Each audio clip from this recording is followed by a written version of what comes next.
Para começar a falar de contaminações, vou relatar uma viagem e uma performance recente que realizei. No dia 22 de junho de 2007, contrariando todos os conselhos de amigos, médicos e parentes, peguei um avião para Kiev, na Ucrânia, e de lá parti de carro com um guia e mais 2 pessoas para Pripyat, a cidade fantasma onde houve em 1986 a famosa catástrofe de Chernobyl. Era uma viagem cheia de riscos, claro. Na cidade, a mais afetada pelo acidente, não se pode morar, não se pode comer, não se pode ficar muito tempo. Ali estávamos expostos a uma média de 170 microrotens por hora de radiação gama, proveniente do Césio-137 que paira no local. Isso nos permitiria ficar no máximo 2 horas. Ficamos quase 6. Apesar de não ser uma cidade propriamente turística, a arquitetura uniforme, remanescente do antigo bloco comunista, os edifícios em ruínas e de arestas enferrujadas, os objetos contaminados deixados pelos moradores há 20 anos, as ruas invadidas pelo mato causavam um estranho fascínio. Em determinado momento avisei que eu precisaria me afastar do grupo por 15 minutos e diante do Palácio da Cultura, ou do que resta dele, bem no centro da cidade, realizei a primeira e provavelmente única edição da Conferência Poético-Radioativa de Pripyat. A conferência contava com a abertura solene, leituras de poemas e com o abandono de alguns livros no lugar. Ali, na solidão daquela conferência de um homem só, a milhares de quilômetros de qualquer coisa familiar, circundado pelo silêncio do fim do mundo, ainda que sem saber, eu fazia um hino às contaminações. Além, claro, de me contaminar, tornando-me provavelmente o primeiro poeta radioativo do mundo. Quer dizer, eu botei do Brasil, mas eu acredito que é do mundo. Porque sempre cresce. Sim, haviam me alertado do risco de desenvolver um câncer ou gerar um filho anormal. Mas pergunto, não faria isso também parte da performance? Essa experiência de contaminação fantástica, mas real, e por isso ainda mais fantástica, fez-me perceber, entre outras coisas, que somos seres essencialmente em contaminação. A palavra contaminação vem do latim contaminatio, que por sua vez é uma variação de contamino, que designava a prática da contaminação, isto é, o ato de fundir em um só várias comédias ou contos. Por extensão veio a surgir o sentido de entrar em contato e só posteriormente o sentido pejorativo de sujar, infectar, manchar. O interessante deste pequeno mergulho etimológico é perceber que a palavra contaminação tem um sentido muito mais amplo para nós que a palavra influência, por exemplo. Primeiramente porque é uma palavra já em sua origem do âmbito literário. Segundo porque falar que um artista é contaminado por alguma coisa ou alguém está muito mais próximo ao que realmente acontece quando se está exposto a um corpo estranho. A contaminação não parte de um princípio de troca hierárquica entre um contaminador e um contaminado. Na verdade, ambos se contaminam mutuamente. E aqui some todo o sentido de linearidade e o sentido clássico do ensinamento professoral. Afinal, como diz Guimarães Rosa, o professor não é aquele que de repente aprende? Logo, não creio ser absurdo aceitar o fato de que uma obra antiga, como os Lusíadas, eu acho que isso afeta diretamente vocês, possa ser contaminada por uma moderna, como por exemplo a de Mário de Andrade. Se regredirmos um pouco mais neste caminho, vamos perceber que a palavra contaminação vai ao encontro mesmo da física das partículas, ao mostrar que tudo faz parte de uma só coisa. Ora, só podemos ser contaminados por algo que já esteja dentro de nós, ainda que enquanto possibilidade. A radiação gama só pode alterar a composição molecular das células humanas porque são também elas compostas por átomos. É somente enquanto entes atômicos que temos a possibilidade de sermos alterados atomicamente. Em outras palavras, por sermos semelhantes em nossa unidade fundamental a tudo que há no mundo, inclusive a radiação, é que temos o poder, não a suscetibilidade, mas o poder de sermos alterados nessa unidade. Se não tivéssemos esse poder de sermos alterados, somente aí seríamos imunes ao mundo e àquilo que altera.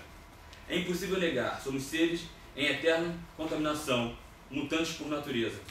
Temos todos e tudo a mesma base material e elétrica e não sabemos precisamente onde começamos e terminamos. Em nossa história de segmentações, como tentativa de fundamentar a subserviência da obra ao ego, fomos obrigados a acreditar que todas as linguagens artísticas são coisas estanques com possíveis maneiras de se interrelacionar. Palavras como interdisciplinaridade, interseção e inter-relação não fazem mais que reafirmar a separação.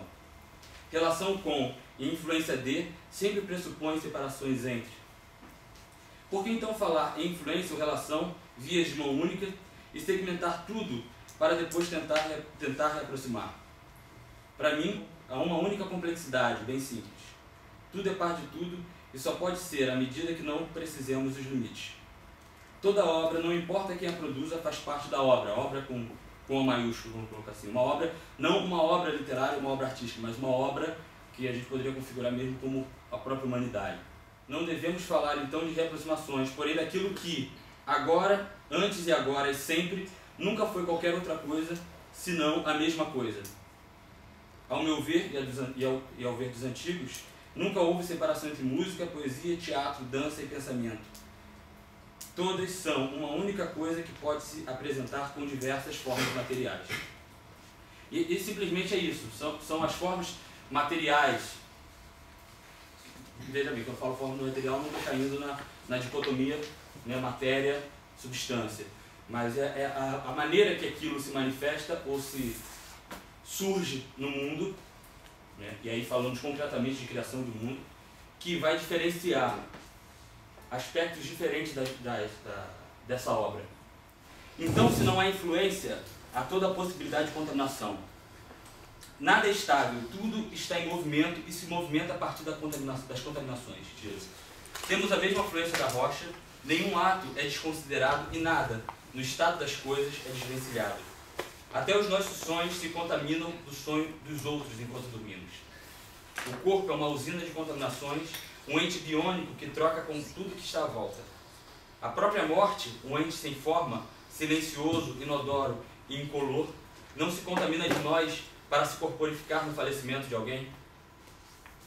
Eu sonho que uma partícula flui pelas calçadas, sonhando a ordem alternativa das coisas do mundo. Essa partícula e esse mundo é ficção do real. Comédias e contos em eterna contaminação. Um S é um acaso de Z, um silêncio de dobras. A música é um acaso de poesia, a poesia um acaso de dança, a dança é um acaso de arquitetura, a arquitetura é um acaso de um acaso. Se desenvolve um projeto que leva a poesia para o palco, é porque o palco sempre esteve sujo de poesia. Se, em minha performance, uso rodas de bicicleta e cítaras desafinadas, é porque poesia só pode ser dita através desses instrumentos ordinários. Se abandono livros em Pripyat, é porque a própria Pripyat é um verso inacabado. Escrever um poema, executar uma música, fazer uma performance em uma cidade fantasma é um ato corporal por inteiro, isto é, reivindicar no corpo de outra coisa do seu próprio corpo. E se for, pois, para desenvolver um tumor, que se desenvolva. Ele não é nada mais que o fruto sincero desta contaminação. Não há poesia desvencilhada da vida, nem vida desvencilhada da poesia. Tudo que sonhamos é real. A antiga poesia chinesa, os arabescos, que eram escritas em pinturas a um só tempo, as tragédias gregas, a arte dos jograis da Idade Média, o teatro no, todos sempre estiveram no âmbito das contaminações. Nunca solicitaram um posto de fusão entre as artes. Queriam ser um só corpo no próprio corpo. Os situacionistas, ou talvez João do Rio, foram os primeiros a sentir a contaminação das ruas como a escrita dos pés, proponentes de uma geopoética para além do que sempre se pensou como poético. Talvez já sonhassem com Chernobyl, seu mundo maligno, cheio de pontas e sua radiação medicinal. Enfim, proponho para abrir este evento fazermos o exercício de, como diria Caetano, procurar no oculto aquilo que sempre terá sido óbvio. E que sonhemos a ordem alternativa das coisas, ainda que tenhamos todos deste auditório que passaram o verão em Pripyat catalogando objetos contaminados. Proponho que esqueçamos tudo que nos ensinaram nas escolas, com seus professores cansados, não é a graça não é uma dessas.